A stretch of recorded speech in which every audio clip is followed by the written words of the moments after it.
your favorite drummer, all the way from Chicago, Illinois, Mr. Andrew Blaze Thomas.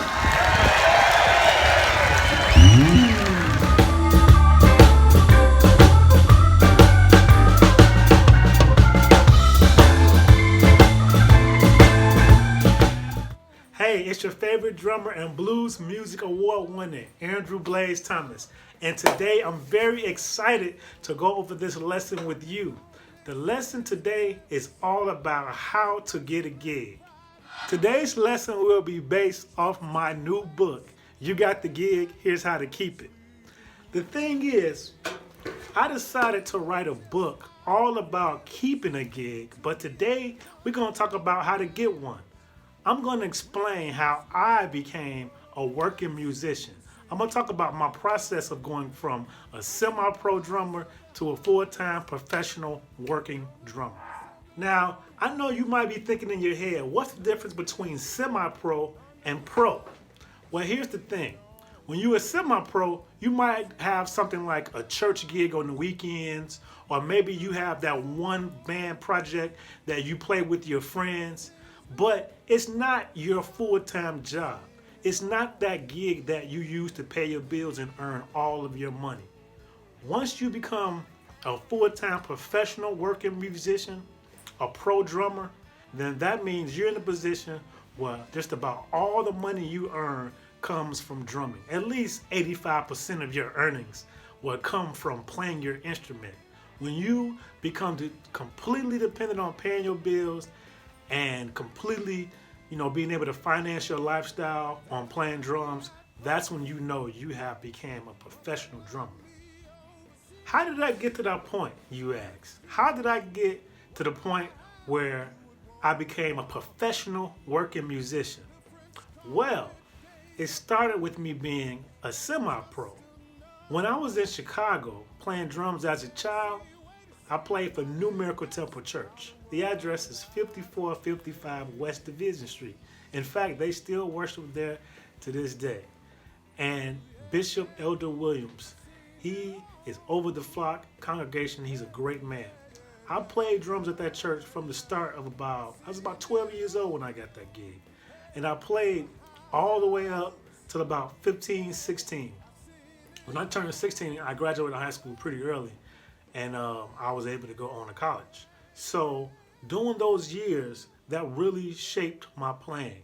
I played drums under a man named Derek Williams. He's no longer with us. He passed away a few years back.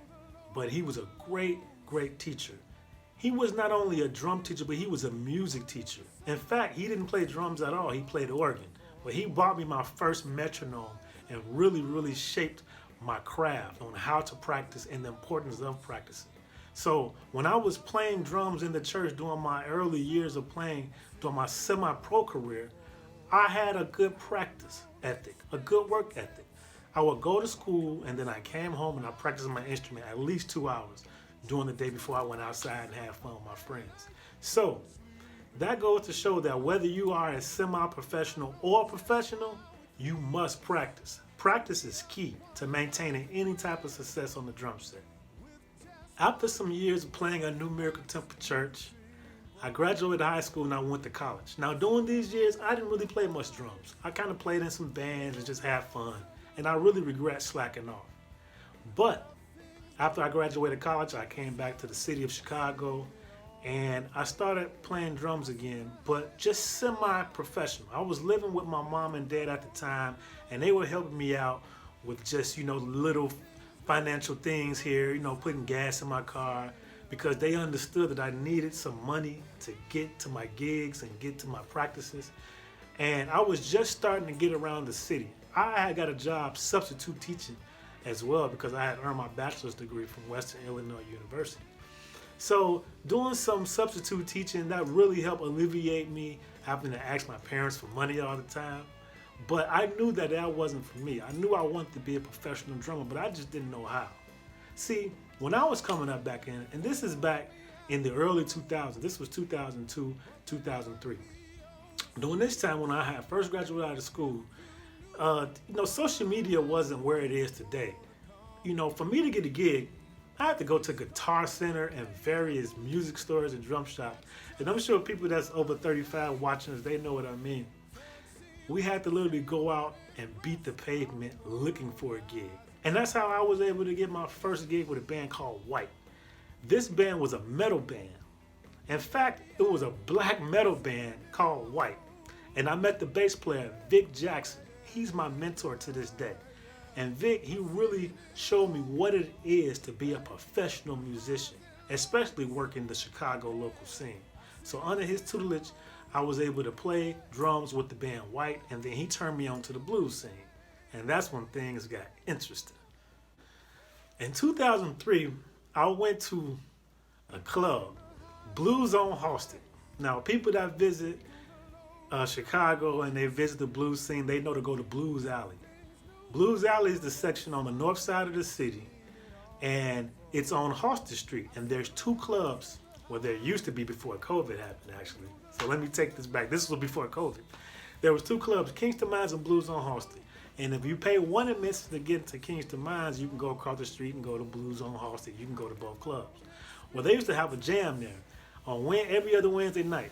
Big Ray's Jam at Blues on Halsted. And I went there, and Vic told me about this jam. He goes, man, if you want to get a gig, you got to get out. And that's the point of me bringing this part of the story up. If you want to become a working musician, it's one thing to rely on the internet, but right now, this is February 25th, 2021. Pretty soon, I believe that we're going to be out of this whole COVID phase, and it'll give us another opportunity to go back out and fellowship with musicians and meet people face to face. Whether we have to wear a mask or not, it's always going to be good to get out and meet and network with musicians. That's better than any kind of plug you can think of. It's better than using the internet. It's better than any type of virtual calling card that you can muster. Just being in the room with other musicians and jamming. Jamming is what got me to the point where I am today, because jamming in Chicago works like this. You have bars and you have clubs. You have blues clubs, jazz clubs, rock clubs, metal clubs, reggae clubs. Chicago is a great city for music. It's a great place to just hone your craft and choose what you're going to be professional at. Whatever genre you want. If you want to play all of them and get in some country bands in top 40, do it all. Reggae, soul, gospel, it's all in Chicago. And I got my start from going to different jams, just jamming with people. Riding with Vic Jackson, because this was before GPS was on phones, so I didn't even know how to get to a lot of these clubs. So Vic Jackson used to come pick me up in his van, and he used to take me, he had this green Chrysler van. He used to take me around the city, and we would play at these jams. And then after the jams, sometimes people would come up and offer me a gig, sometimes not. Sometimes I would go to these jams and wait all night to play in front of just an empty room, Because sometimes people would come early, and it'd be a good crowd. And all the popular musicians that everybody know, they're getting up first and playing while you just sitting on the side waiting for your turn. And then they call you at the end of the night, and by then everybody's gone, and you just playing to the wait staff. Well, I went through that. I went through those years of what is called paying your dues, waiting to play, holding down a day job because I wasn't making any money playing drums yet. But at a certain point, once I started to pick up and accumulate more gigs through going to jams, I was able to quit that day job. And I stopped substitute teaching. Once I got my gig with Liz Manville Greason, that changed everything. That changed from me being a semi-pro drummer into the professional touring world of playing the blues. So, one night at Big Ray's Jam, there was a drummer named James Knowles, powerhouse drummer. One of the baddest drummers that you want to ever see play a drum set. And I'm really sorry to say that he passed away some years back. But man, he was amazing. Just incredible drummer. You ask any veteran Chicago musician about James Knowles and they can tell you some good things about him. Incredible player. I was watching him play and he had all the chops in the world. And he was playing his drum set so fast that when it came time for me to sit in and play, I was more timid. I was just, really, really timid, and I couldn't get into a comfortable, confident way of playing drums. And Liz Manville Greason got on the stage and she called out a shuffle and I just played really timid. And then she called out a backbeat song and I played timid again. Hardly no confidence, you know. And I remember the drummer Pookie Sticks. He walked over and helped me out, you know, playing some air drums, giving me some confidence on what to play. So I just got through playing maybe like maybe 2 or 3 songs with Liz. I think we played like a slow blues song after that, you know, a 6/8. And I didn't hit the cymbals much at all. I didn't bash the cymbals. I didn't play many drum fills. I played just the groove because I was playing behind one of the greatest Chicago drummers that ever played, which was James Knowles. So I was too shy and timid to really show off. Well, it turns out that worked in my favor. After I got off the drum set, Liz walked right over to me and she handed me this business card. She had this card with like these, like a lip impression on it, like, you know, like if you take a card and you kiss it with some lipstick and there's the impression of like a lipstick on the card, you know, that's how her business cards look. It was a white and black business card with this big red lipstick imprint on it, and she gave me the card and said, "Honey, I love the way you play. Give me a call," you know. And she had this really endearing way that she would talk, you know, really, really nice, and she'd give you a wink and put her hand on the hip, you know. Liz is something else. She's really cool, you know. So she told me to give her a call. I called her the next day and she says, "Hey, I got a gig for you." The gig was at the Park West Theater in Chicago. So I get to the Park West and I was all excited, you know, because Liz we had 2 rehearsals at Liz's house and she gave me like 3 CDs and I had 2 days. She gave me the music on the Tuesday following the jam. Big Ray's Jam was on Wednesday nights. And she gave me the music the next day, which was a Thursday. And then I believe the gig was like Sunday, you know, and I had to learn the whole set before Sunday. And we had like 2 quick rehearsals in between then. It all worked out until I showed up to the gig with a t-shirt, some jeans, and a pair of Nikes, and I wore a do-rag on my head. So you're thinking, what's a do-rag? A wave cap, you know, one of those things that you wear when you know. Well, anyway, it's something that black guys wear a lot of times to smooth down our hair and keep our hair smooth, and we're able to match our outfits with it, you know. So a lot of the young hip-hop generation still wear them, and us old school guys, we wear it too when we have short hair. Well, back then I had really wavy short hair, and I used to wear do-rags all the time. I had a bunch of different colors, and I had on a red one with this red t-shirt, red and white t-shirt, and some red and white Nikes and some jeans. I thought I was sharp. Well, it turns out it's a blues gig at a theater, this fancy theater. Everybody was dressed to the nines. Well, right before the gig, Liz, she went backstage and she got dressed, you know, maybe 20 minutes before showtime, and the rest of the band, they went and got dressed. And I'm just sitting around, you know, waiting to play, and she looked at me and she goes, "So where's your stage clothes?" And I'm like, oh man, I didn't even have any because I didn't realize that there was a dress code. So, you know, anytime you take a gig, if you're not certain what to wear, nowadays you can go on YouTube and look at what the band that's hiring you wear, and you can just copy whatever they wear. But if not, you always want to ask. So I was embarrassed and I played timid because I was dressed out of the dress code. Everybody was dressed nice and I wasn't. I got through our 30-minute set. So check this out. Played 30 minutes.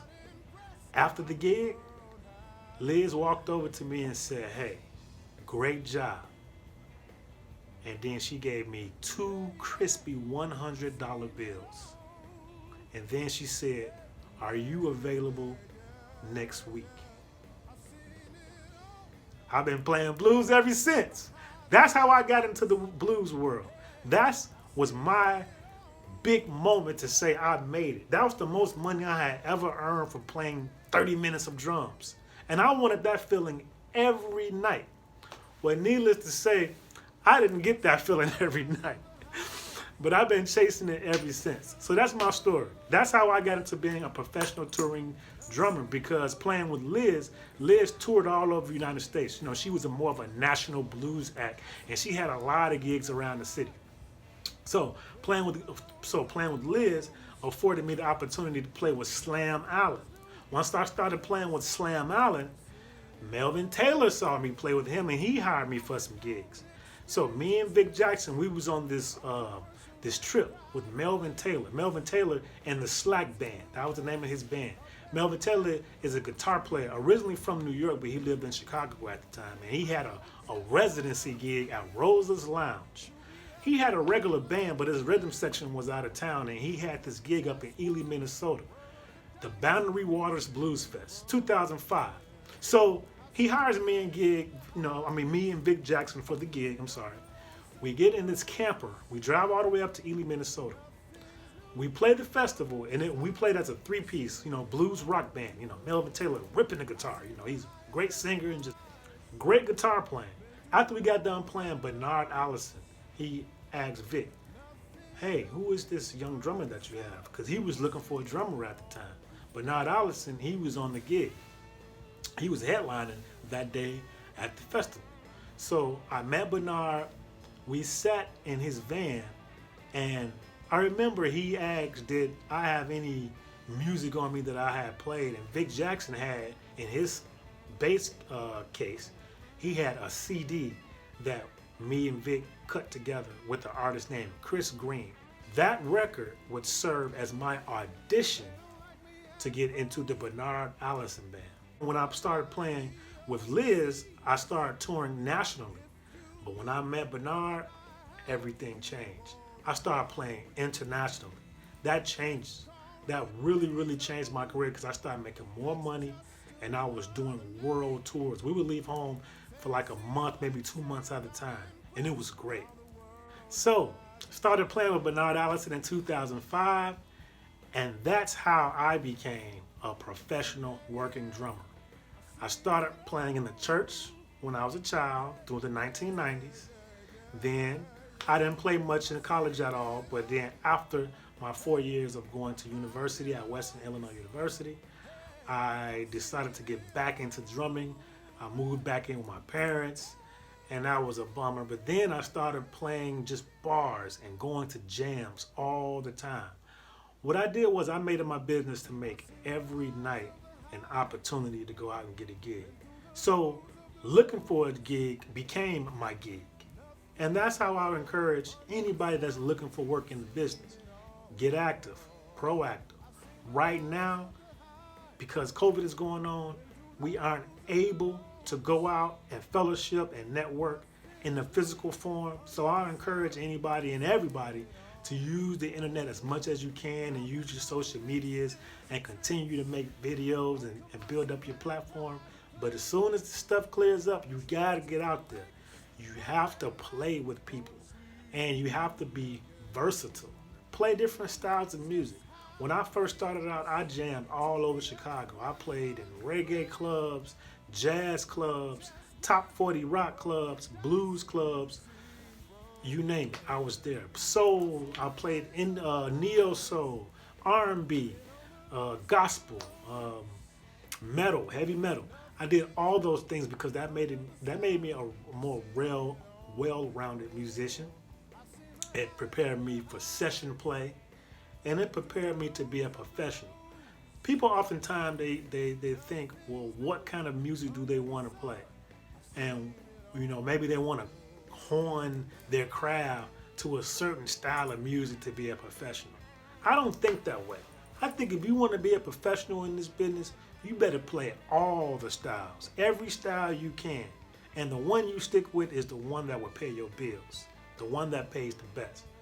That's the mark of a professional. Play hip hop, play rock, play gospel, play whatever. But whatever makes room for your craft, whatever style that will take you and pay you so you're able to take care of yourself and ultimately a family, which is the most success you can have in this business, is being consistent, working. That's the style you stick with until you're able to make a way for yourself. And I mean that for side musicians. If you a vocalist or an artist, do you. Choose whatever style you want and stick with it. But if you a side musician, which means you play for whoever and whatever that calls, to be able to do this, you have to be versatile. You have to be able to play more than one style. If you look at my style of my body of work, it encompasses blues, but that's because the blues chose me. I played all those different styles in Chicago, and they all help my blues playing to be better. But it just so happened Chicago is the home of the blues. In Chicago, you can play blues every night. So I chose and stuck with blues because that was the style and the gig that was paying my bills and giving me an opportunity to see the world and travel. And it really, really, really got me to the point I am to today. Even so much that I was able to write this book. You got the gig, here's how to keep it. Now, all the things I talked about is in this book. And what's more important than this conversation is the ones that we will be having in the future, because it's going to cover the table of contents. And I'm going to just hold it up. Today, we went over the introduction, and then we went into how I became a working drummer. That's where this conversation was sparked from. This conversation was all sparked from my book. And I'm going to have a different conversation going through all the different things that you will see in this table of contents.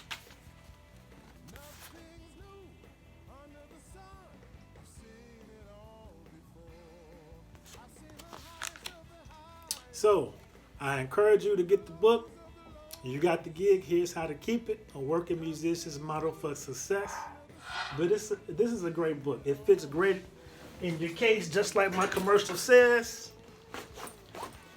So, it's a great travel companion. And I encourage any and all professional musicians to get this book. On our next video, I'm going to talk about salary. How much money you can make. What do these Chicago gigs pay? And I'm going to talk about it from a perspective of the gospel scene and the Chicago blues scene. Chicago is a Midwestern city that you can work playing and play music every night of the week. Almost every genre is represented in Chicago, so it's a good basis when I'm talking about music on the whole country as far as what can you expect in the music business. Chicago is just a great example city from it, because the things that go on in Chicago, they go on everywhere. Also, if you check out my new book, You Got the Gig, Here's How to Keep It, on page 9, I talk about pay. Exclusively, I talk about all the different kind of money that you can make playing blues and playing gospel in Chicago. You've been with your favorite drummer and Blues Music Award winner, Andrew Blaze Thomas.